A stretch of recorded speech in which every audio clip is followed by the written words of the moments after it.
Good afternoon, folks. Welcome to the show. This is another episode of Construction Over Coffee. I'm your host, Jeff Raymond. I have today with me Trace Jacques. Trace is the partner and senior design leader at BKV Group. BKV Group is a multidisciplinary firm that works in architecture, engineering, and interior design with 7 offices across the US and international. Really excited to have you on the show today, Trace. Been looking forward to this for a while. Yeah. Thanks and welcome aboard. Well, happy to be here. Really Yes, excited sir. to talk architecture. Yes. It's been a long time in the works, and I'm glad we could carve out today and make it work.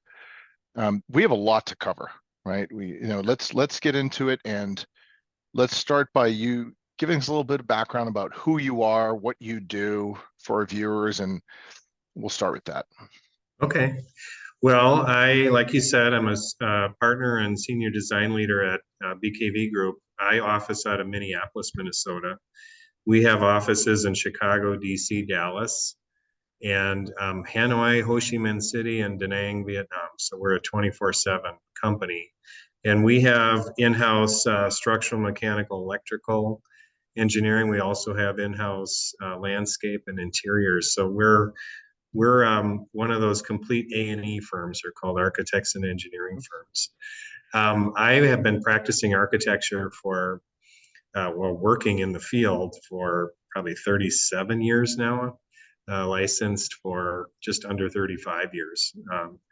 And I'm kind of one of those people that tends to stay in a place long, although I've just started at BKV Group a couple of years ago. As my previous office, I was there for 24 years.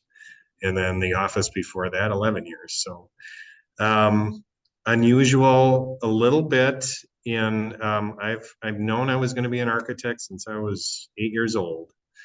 I at that time I was a young kid in suburban Chicago, and they were building the Sears Tower. And my dad took the train into downtown every single day, and I would be excited when he'd bring the newspaper home and there'd be a construction shot of the Sears Tower under construction. I thought that was the coolest thing ever. You know, an 8-year-old, it's easy to awe, and I was awed. And I always remember, too, being in the suburbs. Back then, all the museums and special places were in the city. So you'd take the school bus, and I'd always remember that first moment where you'd be on the highway and all of a sudden you'd see the skyline of downtown Chicago. And back then, the tallest building was the John Hancock Center, Big John, it was called. And I was just fascinated. I was just obsessed with it to the point where I had to have one. I wanted to make one. So I started making cardboard models at age 8. And I've been doing it ever since, and I'm still making models. I make physical models, but primarily digital models now. And hopefully one of these days I'm going to do a super high rise, but tallest building to date that's built is 27 stories, but we'll see. We'll see. So architecture is a great profession. It's something that you're filled with passion. I went to the University of Minnesota, met my wife in architecture school, actually. We were classmates at the time. We ended up marrying while we were in college, which was unusual back then. The gender disparity was a little different back in the early 80s. It was mostly male dominated. Now it's about 50-50 at the universities, and that's a good thing. And offices are probably 50-50 as well, which is great. When I was at the University of Minnesota, that was it was at that time it was under the head was an architect named Ralph Rapson, and he's nationally known architect. I didn't realize it at the time when I started school. He was a one-armed architect. He literally only had one arm, and he practiced architecture his entire life. And the famed Guthrie Theater in Minneapolis was designed by Ralph Rapson, and great, very hands-on. And at that time, practitioners in the larger offices in town were also design instructors in the school. And they would sort of cherry pick the best design students to intern at their offices. It was a great recruiting tool. Fast forward a few years into my career, I became a teacher at the University of Minnesota as well, for pre-architecture students. And I have a fine arts passion as well, drawing, photography, sculpture, painting. And I was very well uh, taught in my early college years, actually at a community college. I had a phenomenal drawing instructor who's no longer with us, but she taught a technique that was so powerful. It trained my mind to see differently. And I used her technique as a drawing instructor with the University of Minnesota College of Architecture. Um, and I would have students who, hadn't drawn since they were little, young children, and they didn't have very good drawing skills. And through these techniques that I was taught, I used them in my drawing class, and by the end of the semester, it was just phenomenal work. But drawing in architecture, most people think of as just drawing floor plans or building sections or details. This wasn't like that at all. This was about understanding concepts in architecture like space and form and rhythm and materiality and meaning. And part of the drawing exercise was really about capturing it in a realistic way. People used to say photorealistic, but just in a realistic manner. But then the other dimension of drawing is this idea that you think with your hands. You can see with your hands and you think with your hands, and through drawing as a medium. And so we taught, and we had lots of different exercises that involved understanding things, diagramming things, understanding the essence or the meaning of a move, and trying to demonstrate and understand it at a much deeper level. And there's something about being hands-on where you're not just witnessing it, you're doing it, you're creating it. So it's that hands-on element, whether it's building models or drawing, that I'm still to this day, that's who I am. That's how I work, how I view and understand things, and ideally how I communicate to others and work with others through collaborative efforts. So drawing, I think it'll have a bit of a rebound. It's interesting. I was talking with someone who has an autistic child, and they're going through sort of an analysis of how the brain works, and they're trying to understand how their brain works. And they're starting this program, and we got into this conversation about drawing and learning how to draw. There's a great book called Drawing on the Right Side of the Brain. And some of the exercises are, where you're taught to sort of draw what you're looking at, but you can't look at your paper. And so you're going on faith, basically. Or you do these different types of exercises that they're not about capturing a realistic rendition of anything. It's really about the exercise of moving your hand and your brain in a new way, making new connections. And I hadn't thought about the act of drawing on the brain's level until we had this conversation over autism. And it was a real eye-opener, because I thought, you can learn how to draw. You can learn how to see differently. You can learn how to use your hands differently. And I've often heard, I've got 2 grown children now, that, the brain stops it growing or advancing by your early 20s. But I disagree with that. I think you're constantly making new connections, forming new pathways through your brain.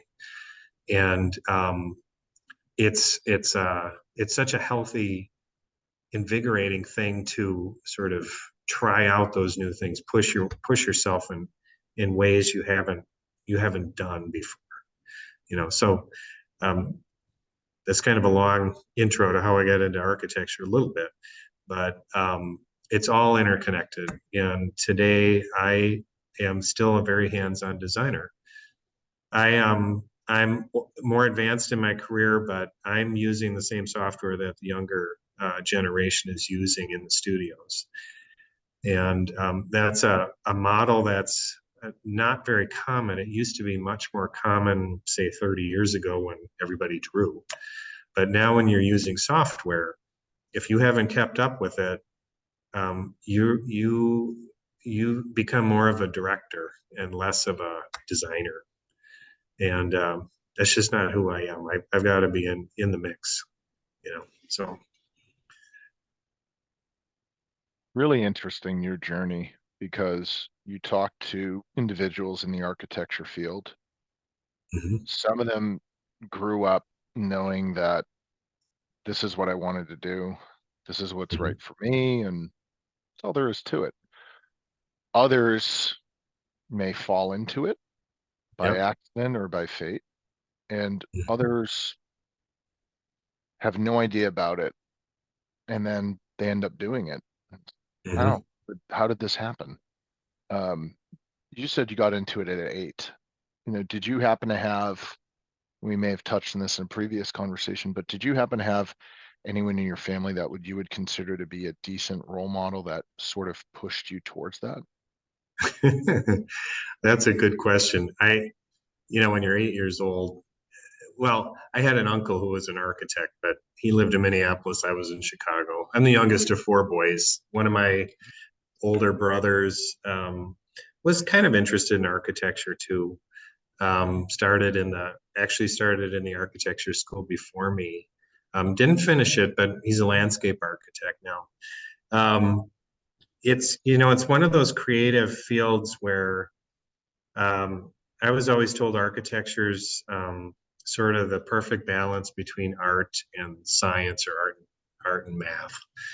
And in a lot of ways, it is, because you really need both sides of your brain when it comes to being creative, as well as being very deliberate and reasoning things through and understanding things on a very technical level.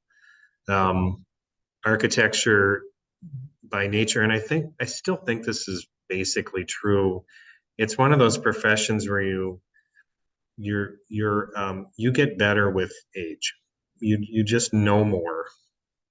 You've been through far more experiences than obviously you were younger, but there's so much to learn and so much to sort of go through before Mhm. you're considered complete, as an architect. True. That it's certainly, there's plenty of exceptions. There's savants and brilliant young people, brilliant young designers, um, but it tends to be the old masters, that tend to get the spotlight, or used to get the spotlight. It's a little different these days. Um, but I remember the other phrase was, architects know a little about a lot, whereas engineers know a lot about a little. And I think that's we have to kind of know a lot about, or know a little about a whole lot of things. So I think that's a very true statement. I don't know who said it in the first place, but it's true. So another Yes. another dimension that I've always, as a designer, you know, when you go into architecture school, everyone that starts architecture school thinks they're going to be a designer, because the big emphasis is design studio. And I remember our first year in studio, one of our teachers, one of our instructors, professors, I don't think they were technically professors, but one of the instructors said, um, he actually set a studio day aside and he brought in a bunch of different kinds of people, contractors, product reps, engineers, you name, interior design. And he he was trying to open our eyes that there's more to this career than being the designer. Because if you make the analogy of a football team. A designer is like the quarterback. Well, you know, you can't have 11 quarterbacks out there on the field and expect to win a game. Everyone's got a role to play. Everyone's got a position to play. Um, I ended up one of the rare ones that of a starting class of 70 to 80 students. There's probably a dozen of us at most that are actually designing. A lot of people have gone off to different professions, different connected fields like whether it's engineering or even real estate or development or like I said, the sales reps and those types of things. And that was partly by drive and partly by a couple of very generous people in my past that said, you know what, we're going to give this guy a chance, and it's sink or swim. And somehow I didn't drown. And it was that was the drive and the passion that caught their attention and made me worth taking a chance on. And so I'm extremely indebted to those mentors who gave me the chance and just trusted, you know. So most offices, like say BKV Group's a firm of over 200 folks. My former firm was around 100 or so. There were years when we would have a staff size of probably 50, between 50 and 100. And there were really only 2 or 3 senior designers. And all of the projects were coming across our desks. And so you got very used to juggling a lot of different projects simultaneously. And it's got its strengths and its weaknesses. The strength is one of the things is that, and I worked for 20, I'm still in private sector, but like I said, I also do public sector work. But private sector is like the Wild West. It's guns a-blazing. You got a week to come up with a design, and you got to pass it off because you got 2 other designs you got to get to by next week. Public sector work is entirely different. It's much more methodical. They're dealing with the public funds basically, and they're shepherding projects through. And it could be as small as a fire station or a police station, or as big as an embassy. I worked on a U.S. embassy in Chile, younger in my career. I worked on some projects in the public sector where they were in our office for 2 and 3 years. Private sector can be done in 4 months, beginning to end, and then construction starts. So very different worlds. When you're working rapidly, you have to trust your gut, and you also have to be willing to have a lot of what you think are great ideas at the time just never get realized. And that doesn't mean they're not bad ideas. Maybe they're a good idea for the next job. But the other thing it does do is it forces you to, the more you do, the more that burden of am I really pushing my creative bounds strongly enough? And that's something that is always residing in the back of your mind when it comes to just the creative endeavor of design as a whole. Are you doing more of the same? And to a designer, that's a gut punch. If somebody says, "Yeah, you already did that," can't you come up with something new? So you take that on as part of your drive, and that's something that's maybe hard to understand. But the other thing that I like to do in design is, I think design, and I've been doing this for years, design's a great opportunity, just like painting or music, to tell a story. Architecture can tell a story, just like a great song or a great book can tell a story.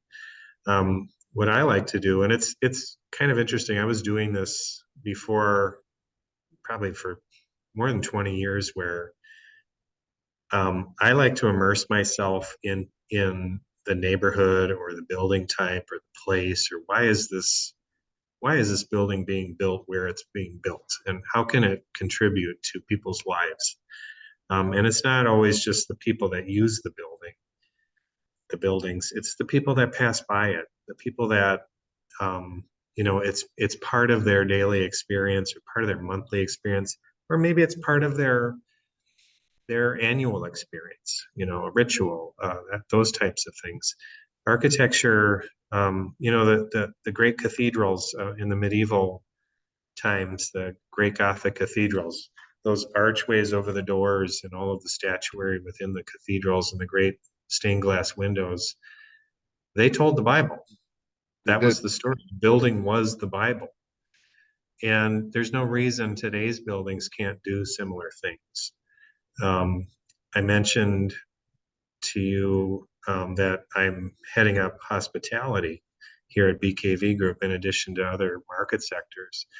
But the hospitality industry, particularly in the last, since the Great Recession, you know, not a lot was happening previous to the Great Recession.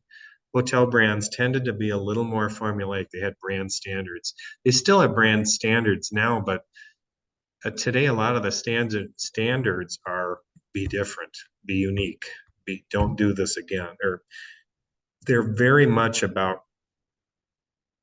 the creative uh, design opportunities that are very specific to place or to the type of clientele they're seeking to stay there. A lot of these brands um, that are they're called neighborhood centric, and what that really means is not it's about fitting into the neighborhood, but it's also really more about understanding the neighborhood, its history, what's happened on that site over the years, and how can you communicate that through design. And in the hotel world, it tends to be a little more interior heavy when it comes to that creative design. But um, I'm not an interior designer, although I'm certified interior designer. But my passion is in architecture. And I try to communicate something on the exterior or the plan or how the building gets experienced through planning. Um, and that's unique and can tell a story. Um, and I know that sounds rather abstract, but if you've kind of experienced some of these places that leave you thinking, God, I don't think I've ever been in a place like this. What is it about? It's resonating with you on an emotional level. Mhm. And sometimes it can communicate very overtly, very literally, and other times it connects on a much deeper level. And good design tries to balance out all of them together if you can. And so I love history. I love the stories in history. I love learning about places. Um, and quite oftentimes, that's what absolutely inspires a design move, a use of a material, a type of a space, what's happening within the overall building. I've been working on a project here down in Kansas City. It's in a historic district that's getting reimagined. And we're actually building a new building, and it's blended around other buildings, other historic buildings.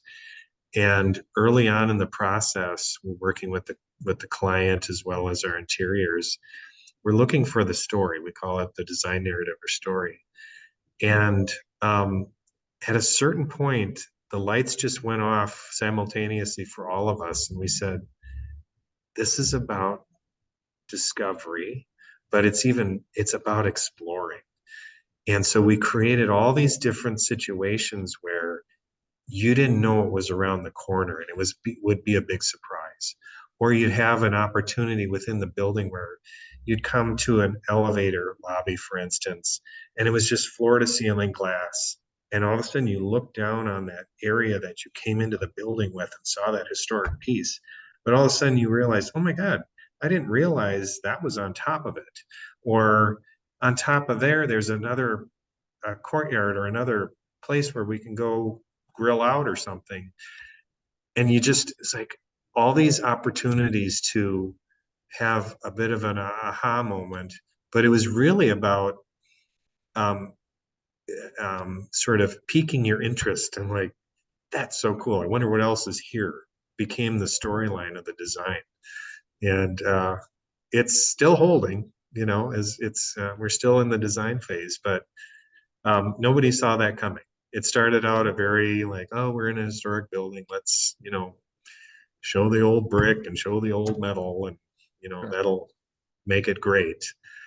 But no, this is totally different, and that's the funnest part, or the most rewarding part in the design exercises, when you maybe go into it with preconceptions, but then by the time you come out the other end, you're like, wow, I didn't see that coming.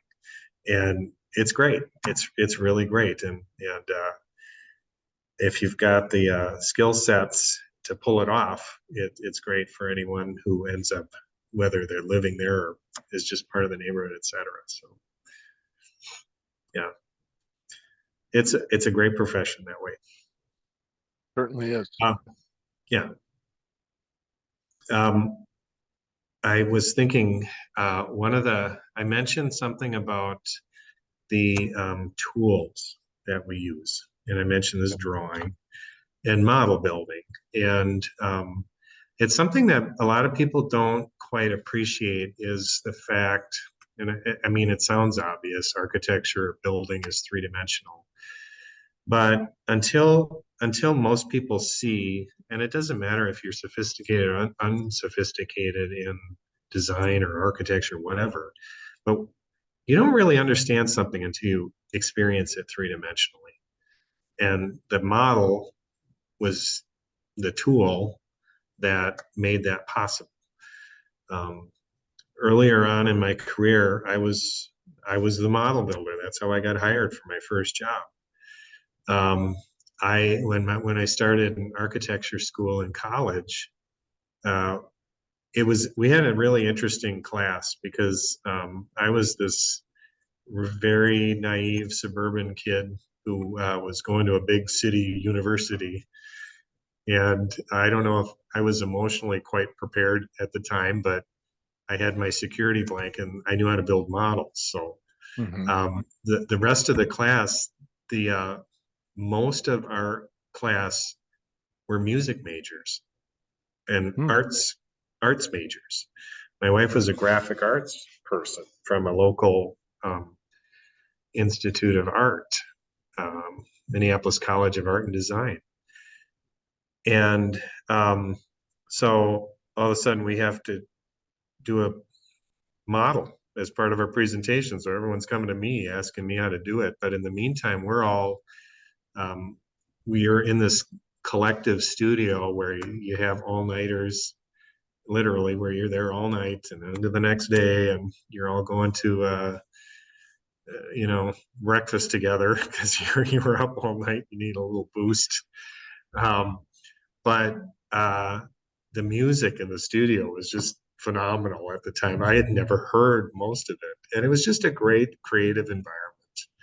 And just that type of cross pollination when it comes to the creative arts is such a great um, uh, just environment to be a part of when you're doing your craft.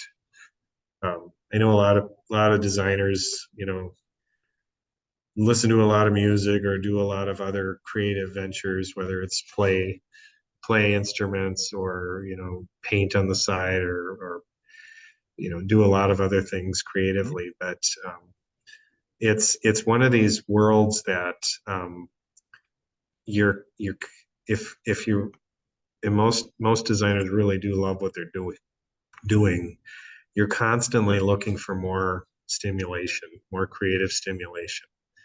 And that's another great side to the business. So there was something else that I had mentioned to you before the interview started, that I had some software pulled, and I thought, let's try something different. Let me share my screen. So you see a model on your screen? Yeah, I see the rendering. Yeah, this is not a rendering. This is a live model. Sorry, live model. Yeah, no, it's cool. So I've got several models here available. This is a much more detailed model. This is Hmm. in the software called SketchUp. And this is one of my tools. Back in the early 2000s, I was always building these physical models, and I had a young intern working with me, and his name was Finn. I said, Finn, uh, I want to do some renderings, but I want to do some quick renderings, so like a computer rendering. And it'd be great to have an underlay that I could use so I don't have to work out the perspective all the time. It's so tedious, you know. So he said, well, let me look into it. And he came across this software. It was called SketchUp. Well, I'm talking back in like 2003 and four. This is a long time ago, 20 years ago. Um, this was new. Nobody have ever heard of it. And Finn and I started using it. He was the one actually operating it for the first probably 6 years. And I just sit with him and we collaborate. We do building designing together. But what became really powerful is that we could sit in a with a client in the conference room and move them around the model live. It wasn't just taking snapshots all the time. And so SketchUp, fast forward to today, is the primary creative design tool within the profession. Still, there's a lot of add-on software that works with SketchUp, and there's a lot of other three-dimensional modeling softwares out there that are used professionally as well. But SketchUp is really the heart and soul of the beginning stages. And once you know how to use it, it's awesome. Early on, you could hit a little button up here, and there was a little globe, and you just tap it, and it would send your building into the exact location on the planet Earth in Google Earth. And it was like, oh my God, you could see what you could see, how big the building is. But what I do, and this is called, I would call this more than a massing model. This is a programmatic massing model. So each color refers to a different use or function. And the way SketchUp works is you can break it down into parts and pieces. So this is a typical floor. This particular project is a combination, I'll go back, a combination of a residential or condos or apartments on top of a hotel. And this is kind of a full service hotel. And it's also got parking. I'll show you, it's on this point out in a harbor in a Southern American city. I can't say where. These are some of the surrounding buildings nearby. But what I do is figure out how is this thing actually going to function. That's why it's a programmatic massing model. So the orange is residential. The purple areas are guest rooms or hotel. The blue is meeting type space. This yellow is public circulation. Green would be a restaurant or a health club, fitness areas, that type of thing. So, and this is a multi-use type of property. So if I get down to like the arrival level, here's my hotel lobby, here's a big restaurant with an outdoor patio, here's a residential entrance and they share elevators, but they come at them from different sides. And all this gray stuff is parking. And there's a mezzanine level in there, so but then you get up to say the next level. This is the second floor above the main area. The blue is like a ballroom. This is another meeting room. My daughter got married a few years ago. This is where we would have had the reception because it's looking out over the water. It's great. There's a terrace nearby. this is escalators down to that main lobby, and you can see interrelationships of spaces. So if I'm in the pre-function area, I can actually look into the lobby, and there's the front desk, and there's the escalators to get down. And if I want to go up to my room, here are the elevators. And then there's a lot of different ways of dealing with the functionality. Like if I'm a guest, I can come to these meeting rooms, but down this little more private hallway are guest rooms, and there's a shared fitness room for both residences and guests. So typical guest room for that type of thing. So in this particular project, I'm going to move you over here if I can. We've got, there's another concept that we look at, okay, well, could the building shape itself? So we'll take that basic diagram and start applying to some different shapes. This same program, different way of looking at it. This one says, instead of stacking them on top of each other, let's put them side by side. Similar kind of arrival experience. We're very limited in this particular site as to how we can access the site. But this one has similar thing, residential lobby, a hotel lobby, and a restaurant. Looks familiar. Next floor up, meeting space is spread out a little differently. The building shape took on a little different shape. This one you actually drive underneath the building. And then a typical floor has residences on one half and guest rooms on the other half. So we use this tool, and we can sit in the room with the client and say, what do you think? And you can put the two side by side and start to have the conversation. And I mentioned I'm a little older and I've got the aptitude to do this kind of thing. That's rare, but when I'm sitting in a meeting with a client, a lot of times they'll say, well, what if the building's too long, for instance? Well, let's take some off of it, and we'll just move things around, right there on the spot, and we'll make it happen. And we got to have everything stacked properly, and here's your building. It's now it's shorter, in whatever that dimension was. I can't remember, but it's doing that sort of thing live, and you don't have to wait a week until your next scheduled meeting. You can just see it, and you can say, I liked it better the way it used to be, and we'll just undo. Or they'll want to see different ways of, okay, instead of side by side, what if the hotel was on the right side and the residents were on the left, or what if it pushed out? And you just do it. Another thing that's, I have this model that is we use this for an interview for just a maintenance facility out in the rural parts of Minnesota. And we were talking about this process of using these tools. And first we do a white mask that's very specific, very accurate. Like it'll tell you exactly there's 27,000 square feet. And you don't have to pull out your ruler. This building is 100 by 270 feet. It's very precise that way. And you can start to look at various relationships within the site to different program parts. And then we say, well, once we kind of establish where things belong, then we'll start to give them delineation, or we'll describe them in more detail. And so we're starting to illustrate where windows may be or where openings might be, that type of thing. And then eventually you start to introduce materiality. And, and we just did this live during the interview. And I remember one of the people interviewing us said, I've never seen that before. This is fantastic. And, he just got very excited by because he was able to understand it differently at a much more deep level.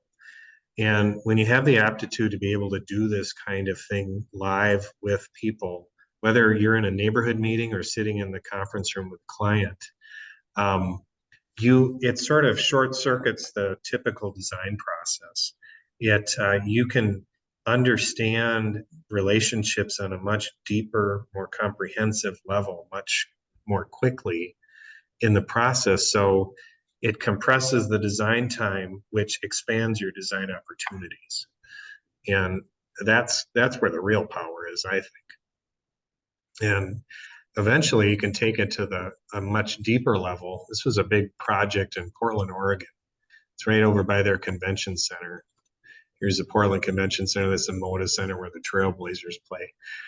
And this was an open site. They didn't have a headquarter hotel for their convention center. So this was we won this job.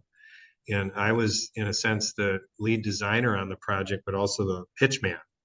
So I would go to these big meetings. It was a lot on the line. This thing's, $180 million building. And there was a lot on the line. We spent, just on our first formal presentation, they have something called a design review commission there. And we spent, our client was over $250,000 worth of design time. We had videos, voiceovers, computer renderings, all this stuff. And then we had been meeting with them for almost 2 years at the time. And they denied us. And in Portland, the Design Review Commission has more authority than the city council or the mayor.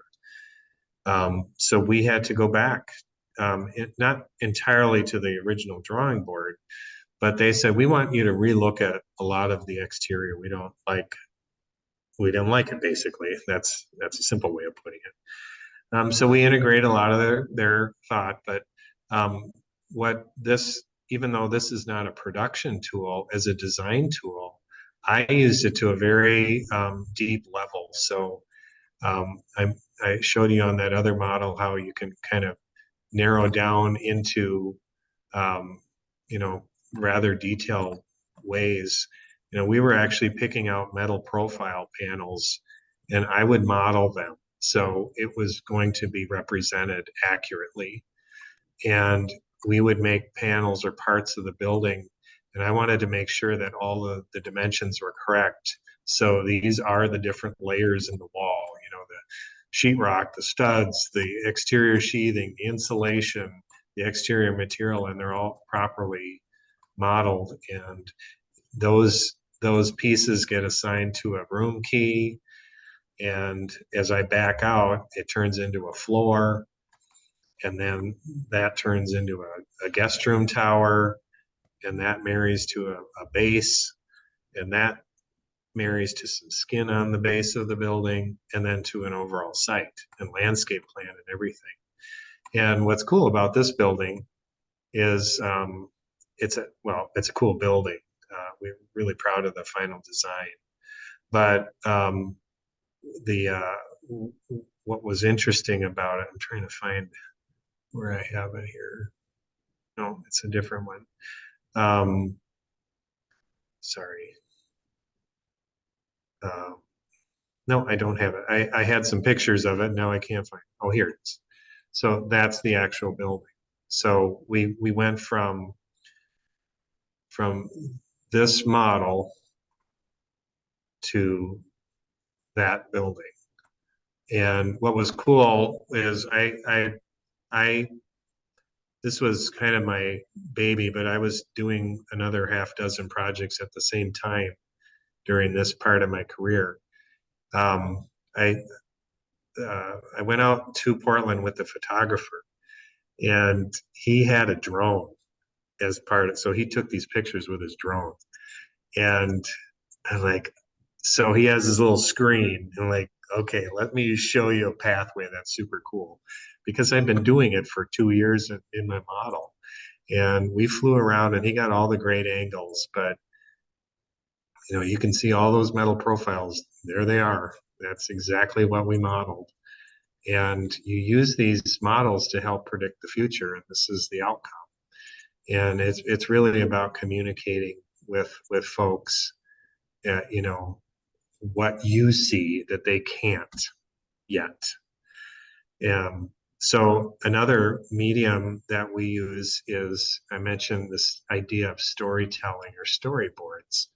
So I got a couple of them here, and they're kind of fun to go through. So I have this project in. It's not totally. It's not totally. It's still in the early phases, but it's a hotel up on the North Shore of Minnesota. It's called Two Harbors. And so we create these graphics. This is a model that I built and a rendering that I ran because I know how to do that software too now. But this is when I talk about stories. A building should tell a story. So we're looking for inspiration.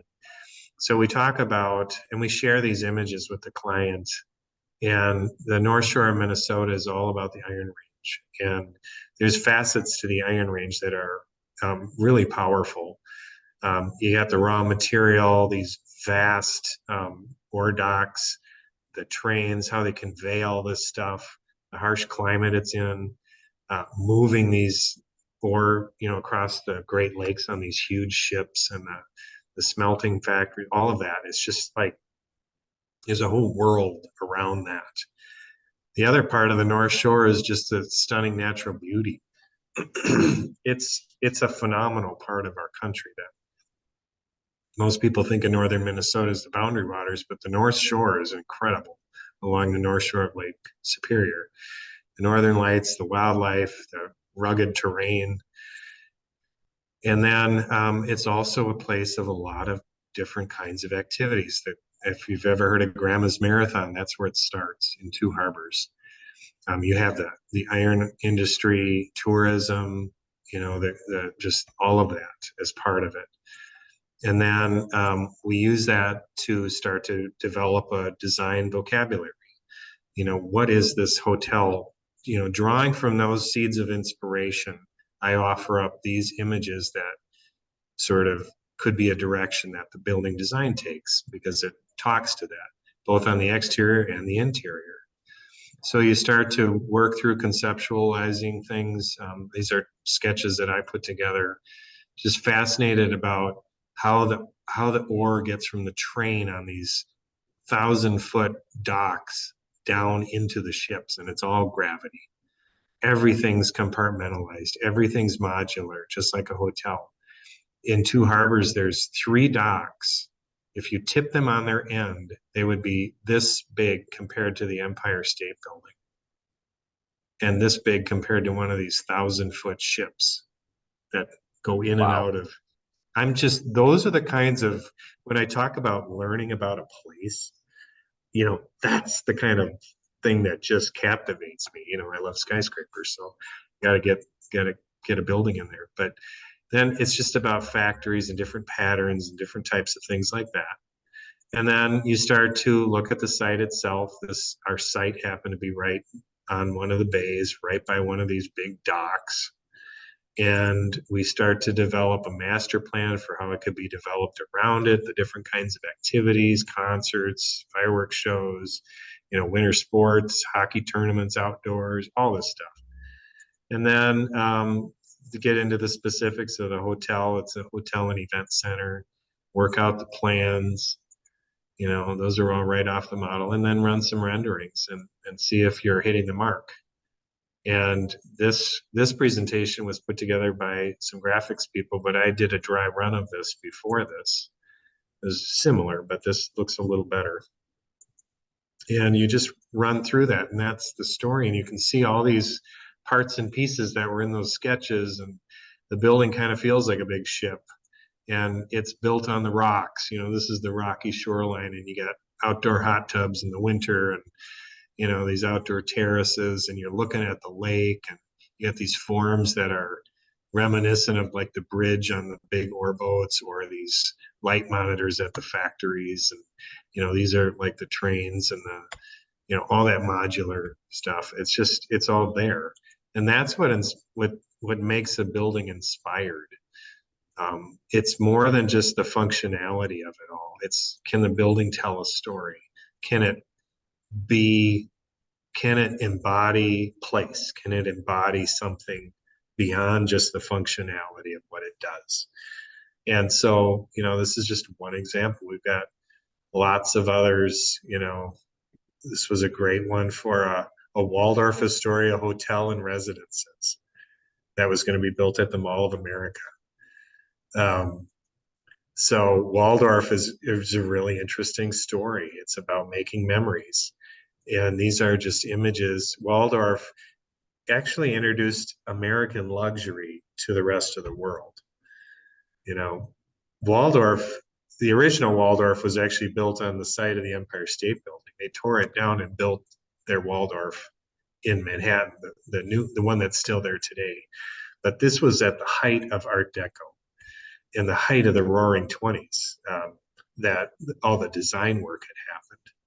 And so we look at the story, and first we work out the plans. You know, this was hotel on one side, residences on the other. These are just plans of the, you know, all the metrics. And then we talk about, well, what is this place about?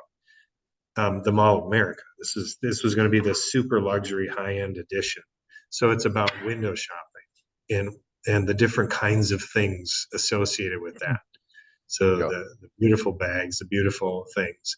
Let me talk about the 20s and Waldorf and you know, the flapper dresses, The you know. flappers.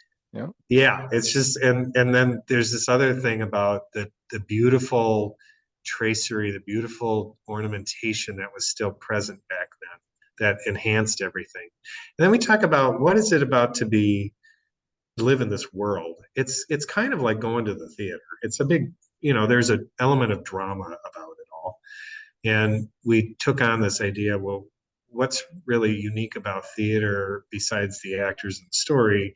Maybe it's the lighting, you know. So we use the three to develop a design that worked both day and night, and then had these elements about them. This is the flapper dress, you know, inspired the whole look of the exterior. These are the window shopping portals. And then in the pavement at night, these all lit up and became this whole light show on the pavement. Imagine that in the snow. That'd be fantastic. And it was connected into the rest of the mall. And so you show it all in those various layers of context and experience. One small thing was this is like a bejeweled revolving door. You'd go through this and you felt like you were inside of a jewel or inside of a perfume bottle by Chanel or something. It was just it was so fun to do this design and to work it through. And we ended up actually, it was a very small team. It was literally three of us that came up with this whole design. And the interesting story about it, and we showed different options, you know, because contractors always want to take the heart and the soul out of projects. So you got to show that it can still maintain its design integrity by losing, you know, by losing elements to make it more affordable. Anyway, they it was kind of an interesting story with this, and that is we were actually brought in, our team was brought in after the project had been being worked on for over a year. And they were waiting for brand buy-in or brand approval from the top folks at Hilton, which is a company overseeing Waldorf. And the developer they were working with had heard through the grapevines that Hilton wasn't ready to sign off. They didn't like it, what the previous design firm had done. So we were brought in unbeknownst to the Hilton folks. And this was about a 2.5, 3 week design effort, charrette, presentation, build the models, do the renderings, all that. And we presented to them kind of unannounced.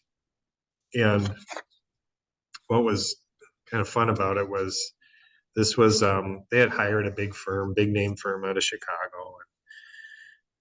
And when we got finished presenting, we shared this exact presentation with them. They put themselves on mute. It was a virtual meeting, and it was like 10 minutes. And we're like, oh boy, did we say the wrong thing or was this a good idea? You know? And they got back on the line and they said, we love it. We absolutely love this design, but who are you? We didn't have the name recognition, but they loved the design and our approach to it. And we had a similar presentation opportunity with one of their tested interiors designers who was out of New York City and who done several of their properties, including China, and they loved it too. So it was kind of this small town boys going to the big city and hitting it big, and then the whole deal fell apart. Because when you have the Tiffany's and the Chanel's and the Pradas of the world trying to arm wrestle who gets the best spot, it just became this massive uh, ego fest, and the mall, they couldn't come to terms, and the project never went ahead. But it's still a great design story, and it's one of those. When I mention you do a lot of design in this profession, that never happens. It doesn't make it bad design. It's just Mhm. another story. So anyway, I just wanted to share some of that with you. Some of the tools, some of the different presentations, and you know, we get so involved in um, it's kind of that immersion process of understanding place, understanding client in Waldorf's case, or place and client, that it really takes over. It takes a life of its own, takes on a life of its own. And to me, that it's that's what keeps me going. It's like, if you had that every day of your life, would you ever want to give it up? I don't. I don't look at 65 as when I have to retire. I just look at that as another number, because I see myself doing this for years and years to come. I'm just hitting my stride right now. So It's really interesting because on the show we'll talk about how do we get the next generation into this. yeah, And I've sat in these conversations where the idea is let's be very logical and tell them how great it is. But what you just did and what you just took our viewers through, that journey, that sharing, I think there's your answer. Show people yeah, stuff like that. Take them the yeah, stuff you build. Show them how you do it. Show, don't tell.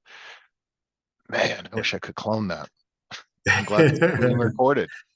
Say, watch this yeah. video and, and call Trace. He'll walk you through it. That's You awesome. know, I do have to share that I when I started teaching at the U of M, I was at work. I was also working at with my past employer. I would always make a point of having my students, giving them a tour of the office. And because my students at that time were pre-studio, pre-architecture school, they were called pre-arcs. And, most people don't have that kind of access. And when my kids were in school, my wife's just, I couldn't have, I, I don't know where to begin. She's such a phenomenal person, but she also volunteers me for a lot of things, and so she's like, well, this so and so from the kids high school mom talked to me, and she said her son might be interested in architecture. Do you think you can come by and visit? And I said, absolutely. So I mean, to me, it is about experiencing it. It's not just about reading about it or looking at pictures or going onto a website. Is that what is it about? Yeah. And there's an energy that you can't communicate. You have to experience, and that's, to me, that's what architecture is too. It's experience. It's about the energy, and we're in the kind of um, one of those creative endeavors like music and anything else that actually can create an energy.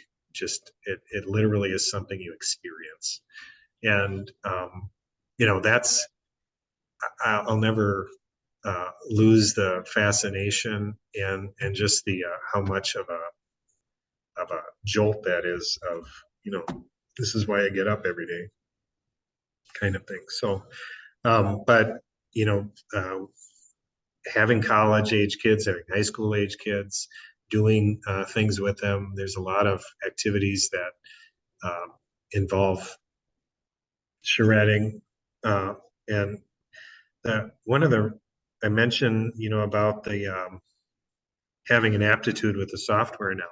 What I find is that, I always think of mentoring as, the older folks teaching the younger folks. Mhm. I think of mentoring as is omnidirectional. It's multi-generational. So if I'm literally passing models off with someone in their 20s and they're showing me stuff and I'm showing them stuff, we're mutually mentoring each other. And you build a much deeper relationship that way.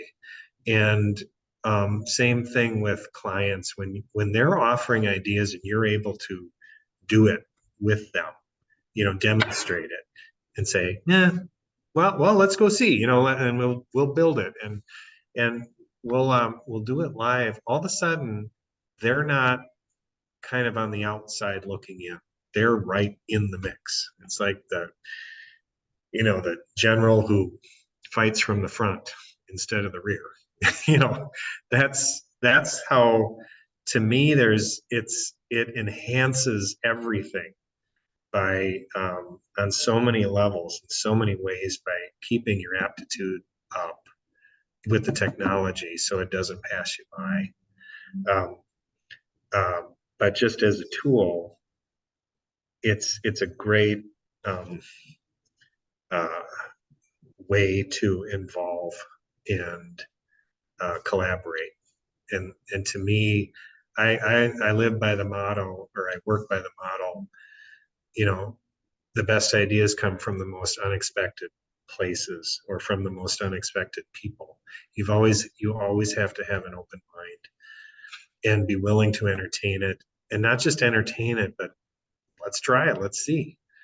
And I've never thought I've had the monopoly on good ideas. I don't. But it takes a little while, little down the road of life before you get that, you know, humility about you, I think, because you can get so jazzed on doing what you're doing that you don't stop to realize this isn't about you. It's about it. So, that everybody comes to that at a different point in their life. So anyway. What do you think is the biggest impediment or the biggest roadblock that's getting the next generation of folks into the architectural practice? It's a good question. I think it's hard because I'm not as connected to the architecture program as I used to be. Hmm. But I still think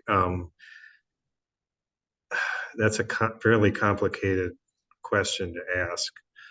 I think that people think they have exposure, but they really don't. Younger folks, you've got all this information at your fingertips, but it's hard to discern how to process it on your own or with other people. So I find that um, it's funny. I mentioned the tours I give, or if somebody's kid wants to sit. I'm actually working for or with some of those kids that came to Hmm. visit me 10 years ago or 15 years ago. They're developers now. I'm like, hey, remember when, um, I think in general, there has to be, architecture is one of those fields that, that there is a passion about buildings, or a passion about, art, or a passion about technology. Um, I think more so now, a passion about the environment and sustainability, that type of thing. Hmm. That is that little spark that keeps you curious and keeps you interested. Um, but I I think socially, um, the more you can interact with actual people within those fields or professions, the more um, interest you'll get. You know, and I'm just speculating there. I don't know that for sure, but I suspect that's probably element.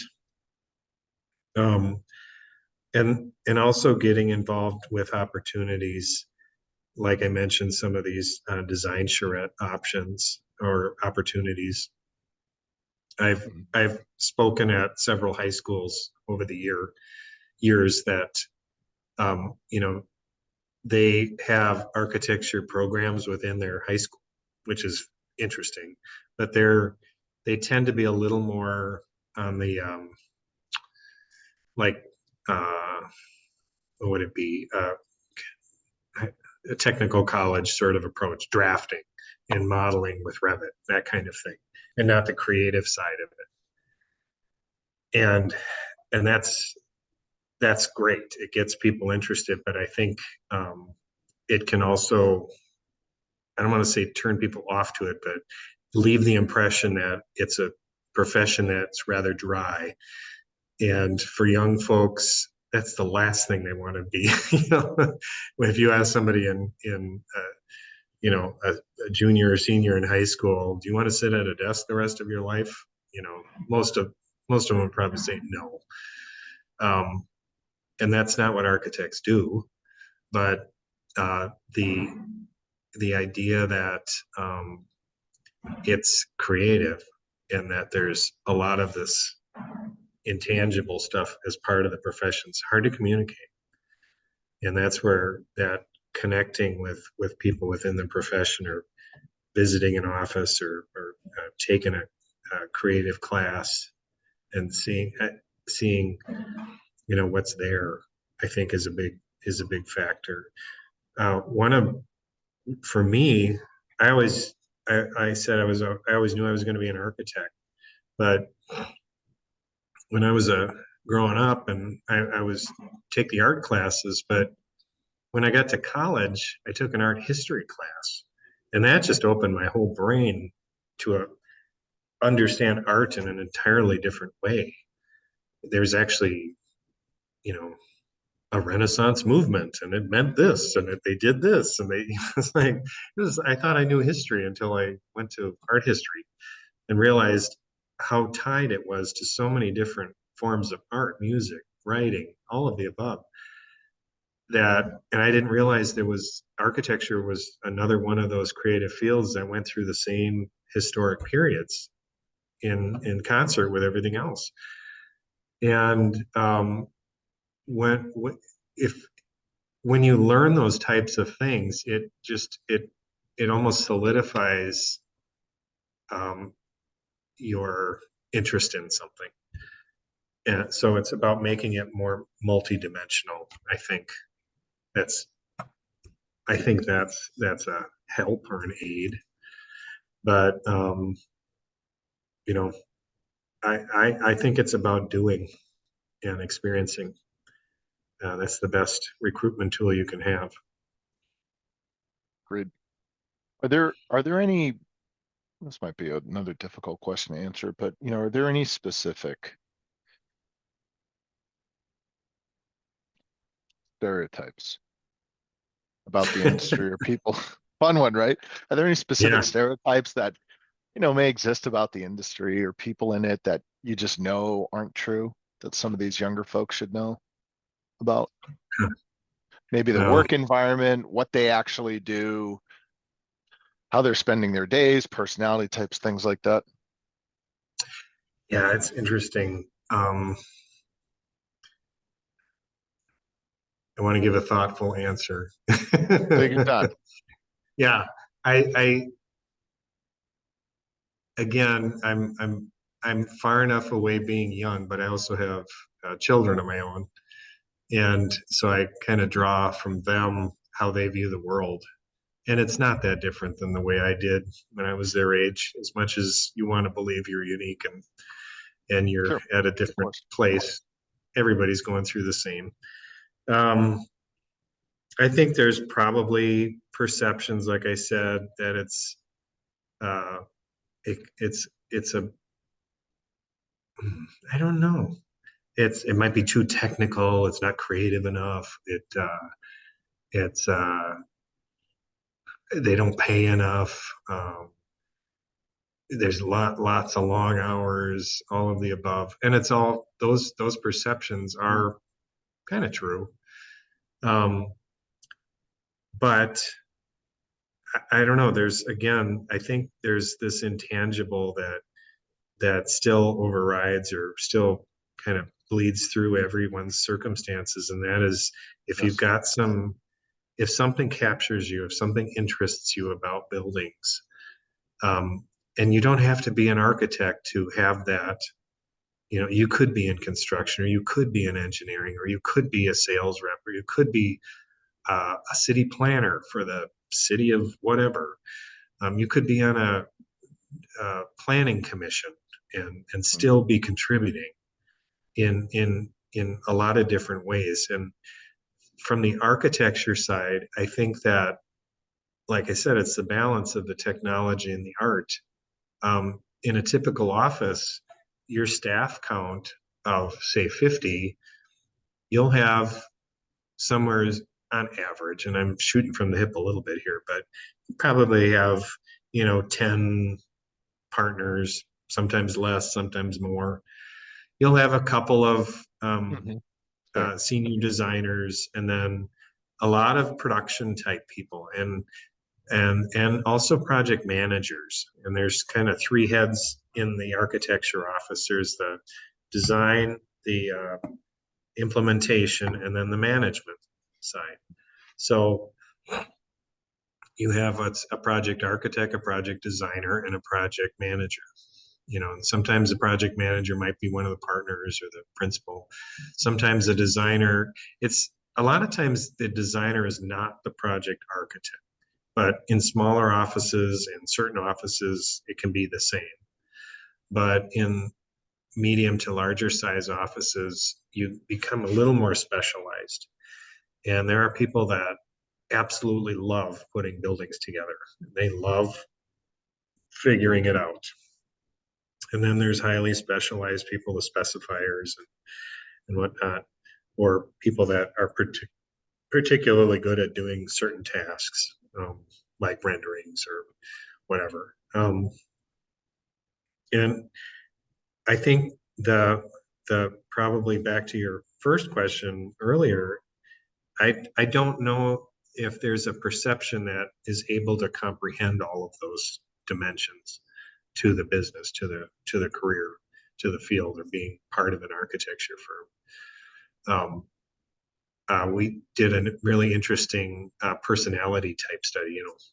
There's a lot of different types of tests out there, and uh, what we did in my former office was broke it down into, I think it was 4 or 5 personality types, and they each had a different symbol associated with them, like a lion or a camel or something. At the time, I thought, I'm 50 something. I don't want to play these games right now, because it was sort of driven by some younger people at the time.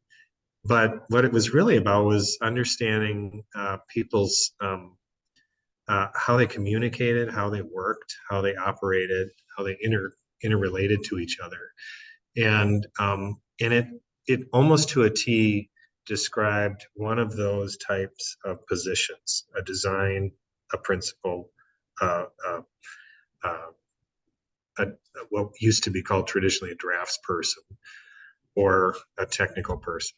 And um, what it taught us as a company, because I was in leadership at the time, was um, we are made up of all these different personality types, and we need to respect them. We need to respect them and how each other communicates, and not let the way this personality type communicates to you rub you the wrong way because you're such a different personality type that you're reading into it.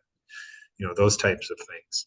Or okay, you're working with so and so, and they're like this, so you need to make sure that you do this as a result, and how you contact or connect with them. You and you don't think of architecture as necessarily being all about psychology like that, but it is too. Just like Sure. any other business that way. But when you're dealing with uh, the complexities of architecture, um, that's just part of the mix as well. So. Agreed. What should people be paying attention to in the industry that you don't think enough are? What should be doing? What should they be doing that you don't think enough people in architecture should be doing? Hmm. That's an interesting question. Also, I think architects, I think particularly in the last 10 to 15 to maybe 20 years, are a little more advocates for Hmm. I want to say agendas. I don't mean that in a negative way, but they're promoting more than just building. They're promoting bigger things like sustainability, for instance, or social missions, social justice missions, those types of things, because we kind of work in a lane that kind of influences a lot and affects a lot. Um, and I think that's a good thing, but is from a design standpoint, I think it's just another way of understanding things. I think it can become a little bit of a trap because if you make a certain thing your mission, I think you're leaving too many things out. Um, I know I'm sounding a little abstract there, but um, I try to not close my mind off to things I may disagree with because when you entertain them and when you actually immerse yourself in them, you realize a lot of times your perceptions or your preconceptions were rather limited, and doesn't have to be that way. Um, and I know I'm talking a little on the Okay. peripheral, but it is. Um, I've seen it happen where people get so into their thing that they forgot about architecture. You're building the environment. You're building buildings. You're not doing this. You know that part used to drive my wife and me a little crazy when we go back to the architecture school and watch the thesis projects and say, "Where's the building? This is an architecture school. This is all theory." Or this is all agenda or something like that. And it all has a place. It all has an importance. It's just a matter of how much you're emphasizing things. That's all.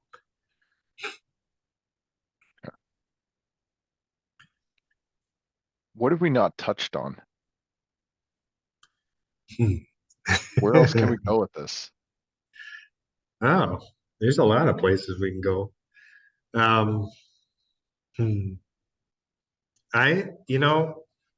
There is something really cool about um, the generational aspect of architecture, Hmm.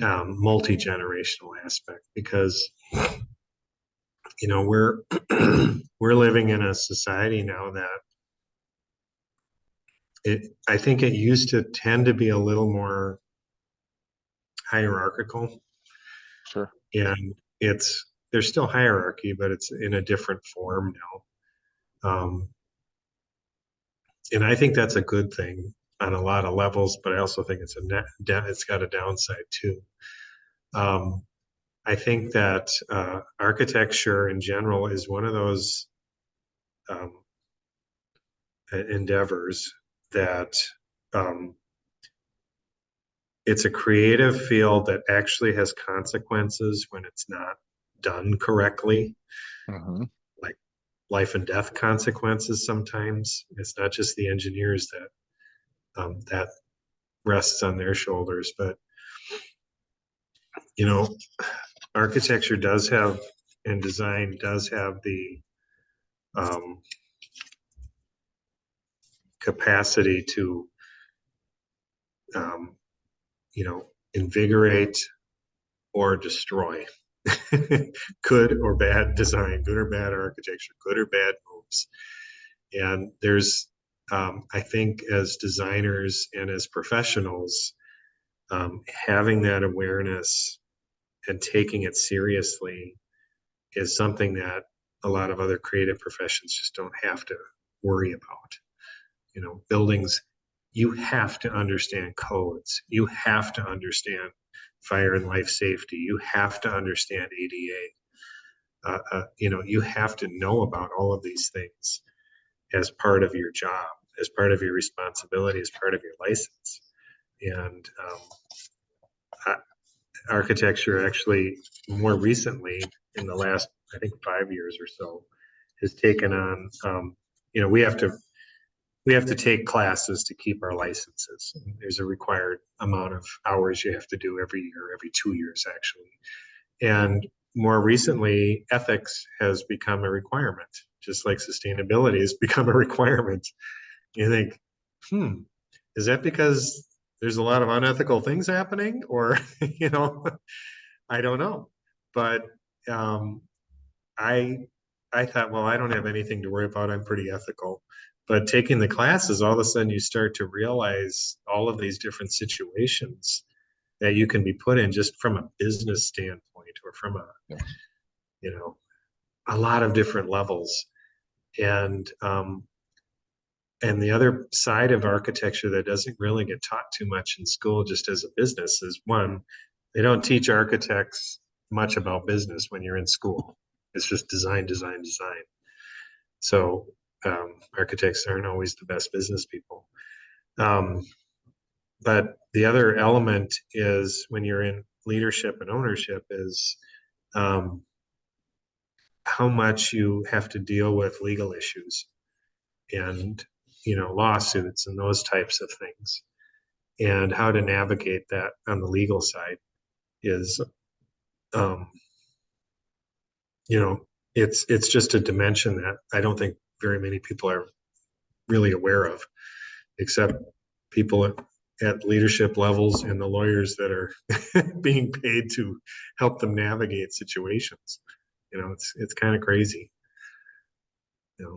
And if you work in a company like ours where you're working multi-states, there's so many jurisdictions that have different codes, different requirements, different everything, and you have to know that little about a lot.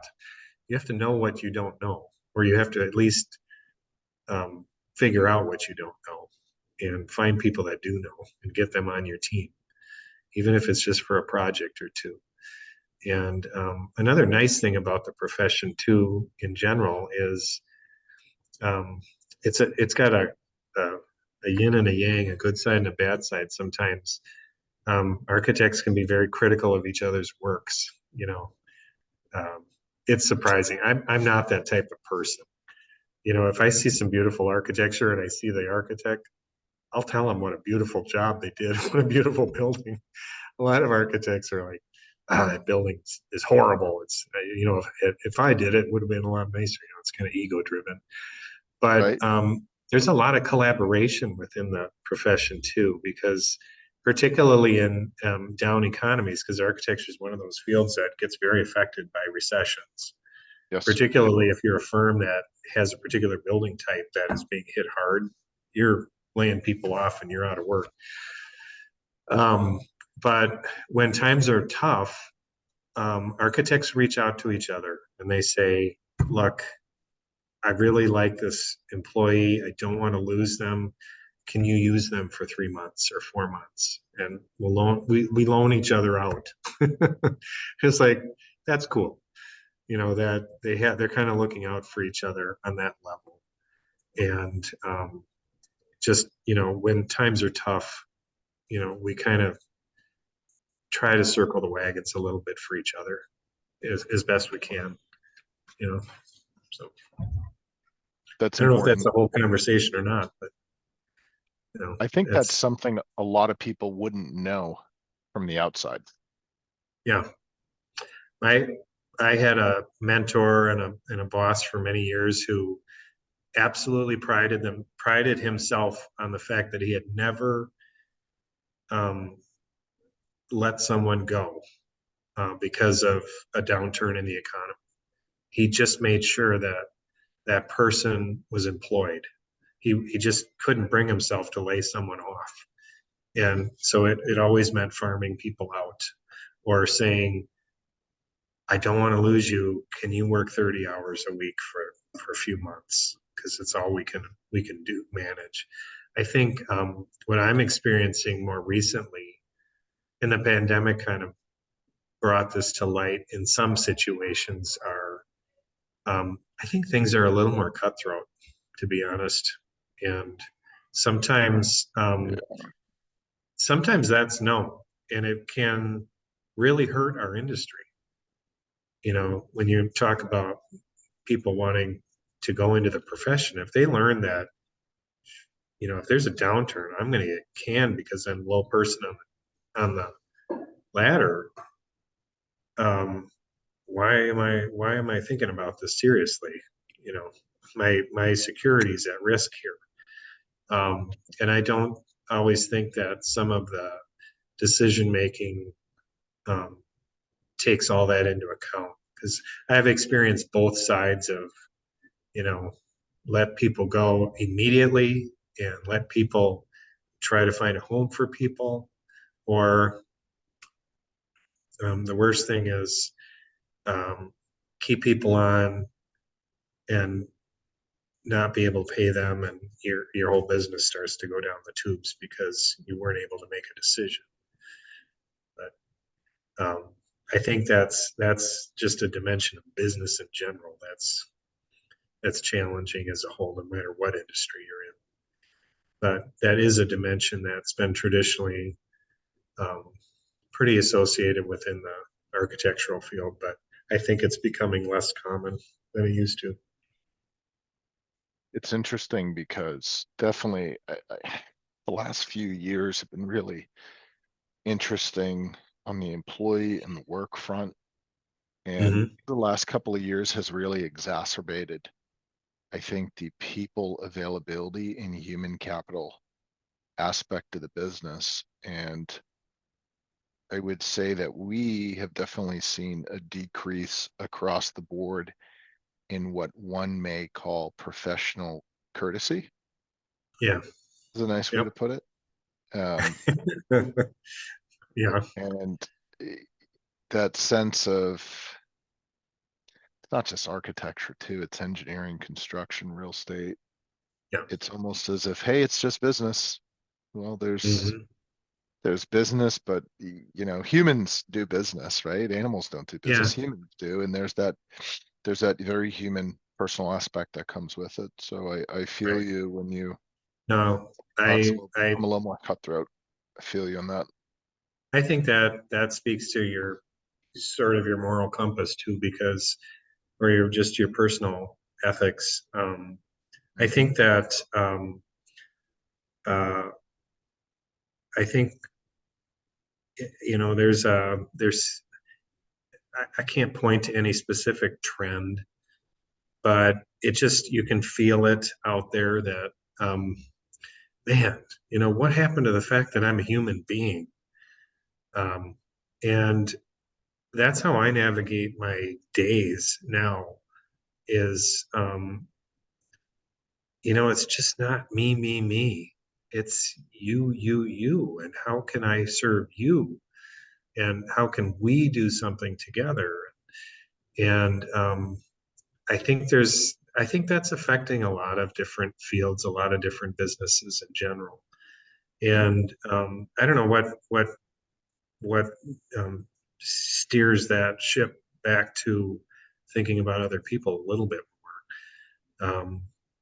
You'd think it'd be part of the DNA in this profession, but the longer you've been at it, the more you see, and the more you experience, the more you hear, and I don't think that um, at the end of the day, uh, I think you sow your own seeds in life in general as a whole, without sounding too philosophical. It's um, I've been around a long enough to know that if somebody does something not so good, ethical, whatever it is, that it'll come back in the end. Oh yeah. you can never escape it. No, You have to deal with it no matter what. yes. And that's kind of societal. You see all that mayhem going on around cities in particular, you know, and Minneapolis in particular, we had the riots. And as Yeah. much as it was about a horrible act or a horrible incident, having lived here and been within, striking distance, or, where you could smell the smoke and hear the helicopters flying right over your house, and see the cars driving toward the action with no license plates and no lights on, coming from who knows where. And it was a tragic time to live through as a citizen of the city, and to watch people's lives be destroyed and feel helpless. And um, in the end, these types of sort of events where it's like, where is your humanity? You're doing these things to people that didn't do anything. They didn't deserve their stores to be burned out and torched. They didn't do anything. Why are you destroying their lives for something they didn't have anything to do with? And that's and there's so much of it that seems to be going on. And we talked, I'm religious, and my wife and I talked with our priest, and, we say, Father, it seems like everything's going to hell in a handbasket. And he says, we've been here before. We've been here before. It's been even worse before. So somehow we got to hear from there, and we'll get to someplace better from here. And you just have to hope that's the case. What's hard the older you get, and again, I'm probably getting more philosophical, but is that some things do come back. The ship rights itself sometimes, Mhm. but other times things just are gone forever, you know. And the older you get, the harder it is to know which one it's going to be. You know, that's kind of where I feel a lot of things are right now. Is the pendulum swinging back, or did it break off and it's just keep Yeah, going in that direction? yeah, I don't know. I don't know. I just don't know. But we're I'm just trying to do my best to affect good in people's lives. You know, if you make a place that people hate to be in, they're gonna act out on it. So They are. yeah. Yeah. So anyway, that sounds rather somber and grim, and It's but sobering for sure. yeah, yeah, You said something earlier that was interesting, about how everyone seems to be thinking about themselves versus you, and you know, we have something similar here, which is it kind of boils down to, if you have two people thinking about just them, you're either one person's going to feel like they got what they wanted, or no one's going to feel like they got what they wanted. But if both people are focusing on the needs of the other individual, then there's no way that they get anything except what they both want. And I think yeah, that's yeah, it's a healthy way to go through life. It's a really healthy way yeah. to go through business. And when you are focused on that, I think the partnerships and the people you tend to align yourself and involve yourself with are a completely different quality. Now, nothing is foolproof. There will be Mhm. mistakes along the way, and people and partnerships where you say, oh gosh, I can't believe I ended up in that situation. But I think more often than not, when you're focused on the other individual, you're focused on meeting their needs and they're focused on meeting you. That's where you get that actual win-win, where both sides Right, feel really good about one another and what they brought to the table. It's right. something in our And practice that we bring to the table. yep, I heard a funny line recently that architects are the aristocrats of servant class. We're on the high end of the servant class. We serve.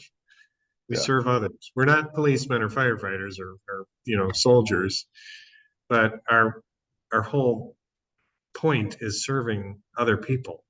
It's not about serving ourselves, Hmm. and that's something that you can't escape.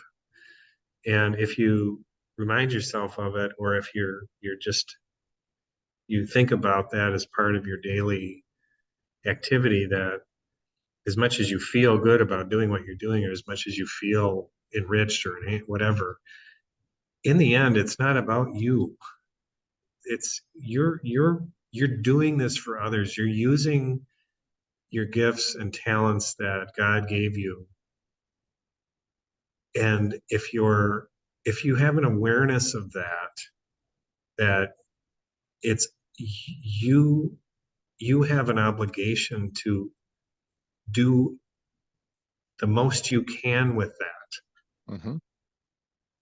And it's not about your resume or your accomplishments. It's about enriching other people's lives, enriching enriching others with your talents, with your skills, with your gifts. And It is. I that never escapes me.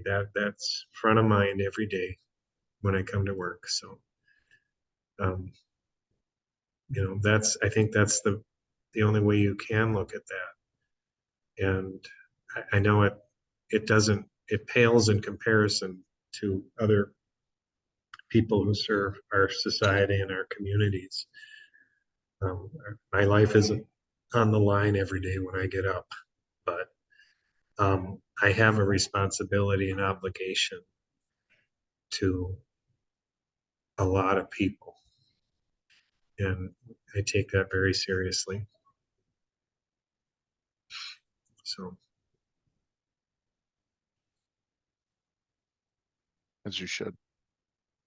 You made a really interesting point where I like that. The servants of the aristocrat. That's really cool. I mean, you think about it, boil it down. You don't go from, this prospect to prospect saying, "Hey, I have this great idea. Do you want to go do it?" That'd be pretty cool yeah, though, right?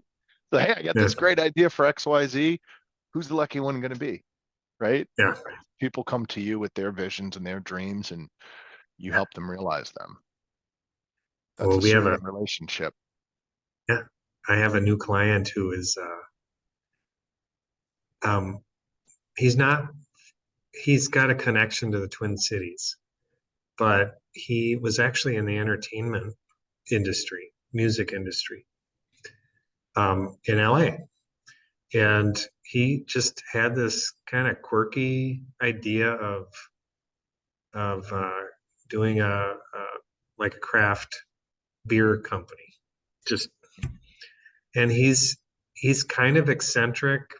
He's rich as hell right now, Doesn't hurt. and yeah, it doesn't hurt. But he he bought this derelict grain elevator here in the Twin Cities. We got these big grain elevator things. They're super cool. Um, it's actually a smaller one compared to a lot of other ones, but it's got these sort of industrial sort of attachments to it, building spaces, and he wants to know what to do with it.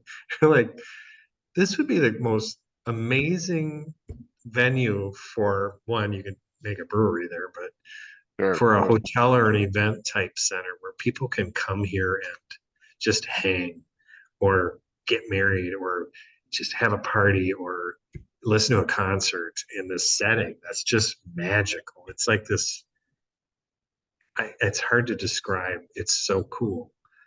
But he's the kind of person that, like you said, has this initial vision to just randomly buy this thing because his father-in-law likes it and he happens to live here.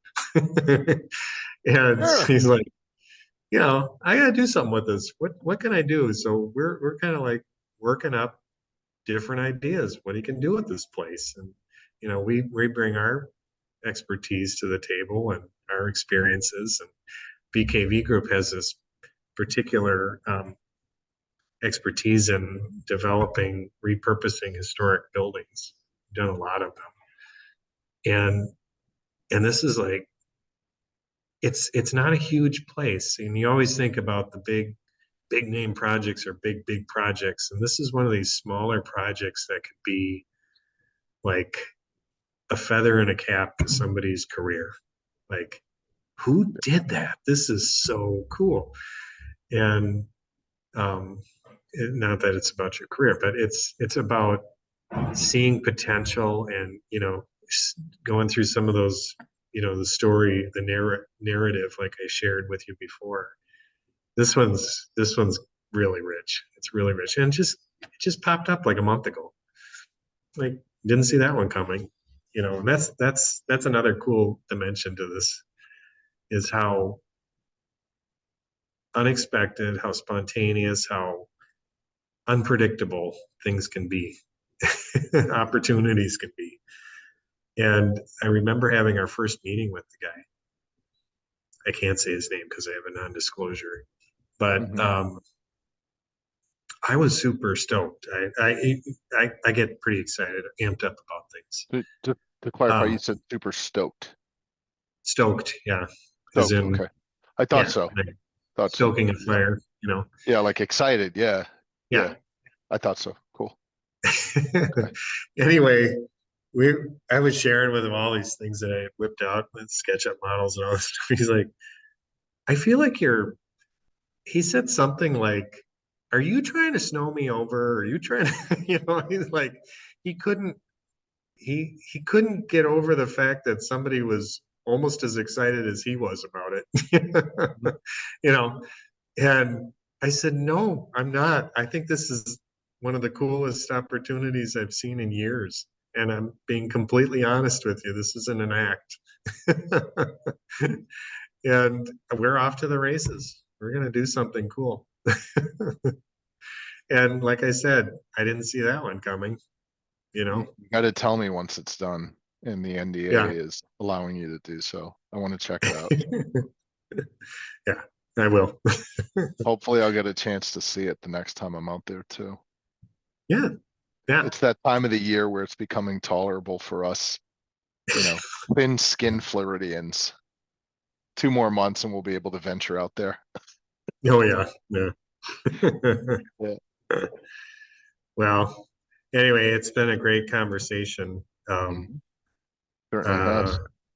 I love doing what I'm doing. I used to, it's the old cliche. I've been at this profession, but I've never had to work a day in my life because I'm just doing things that, one, I think I was built to do, but two, it's been kind of one of those lifelong passions for me, which I know I'm a little unique or fortunate or blessed or whatever, but I I can't see it ending.